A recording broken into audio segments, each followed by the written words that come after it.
Сәлем баршаңызға, бүгін сіздермен бір жасағаннан шығатын өте дәмді песочный пирогтың рецептісімен бөлісемін. Ең алдымен ұн және разрыхительді қосып араластырып аламыз. Сосын сары майды ұнға батырып теркадан өткіземіз. Қолымыздың көмегімен ұн мен сары майды бір-біріне біріктіріп аламыз. Песочный тесто шығады. Оның үстіне бір жұмыртқа, азырақ тұз және құмшекерімізді салып, жақсылап жұмсақ қамыр елейміз. Қамырды енді бір жарты сағатқа қойып қоямыз. Сол уақыт аралығында ішіндегі салмасын дайындаймыз. Ол үшін творог, құмшекер және жұмыртқа қажет болады. Барлығын жақсылап араластырып аламыз.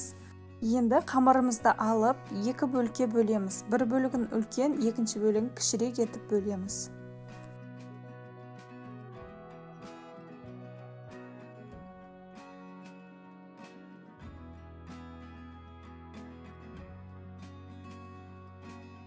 Үлкенірек қамырымызды алып, пергамент қағаздың үстіне қойып, оқтаудың көмегімен жайып аламыз.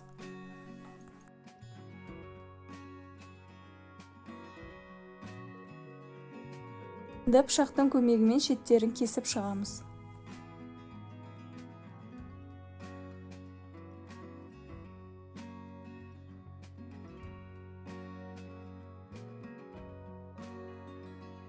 Кесіп болғаннан кейін бір-бірден алып, бір рет бұрап осылай жасаймыз.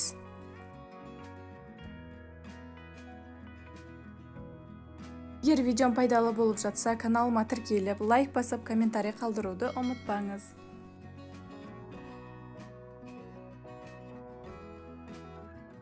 Сосын ішіне творогымызды салып, бір тегіс етіп жағып шығамыз.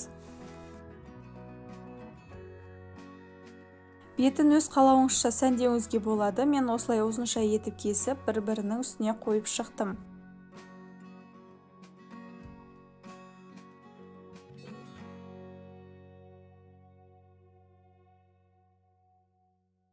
Енді бетіне жұмыртқаның сары уызын жағып, духовкаға пісіруге жібереміз.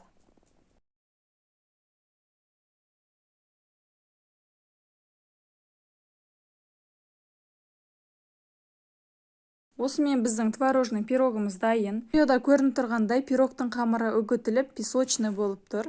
Жасап көріңіздер. Назарларыңызға рахмет. Сіздермен болған Арайлым.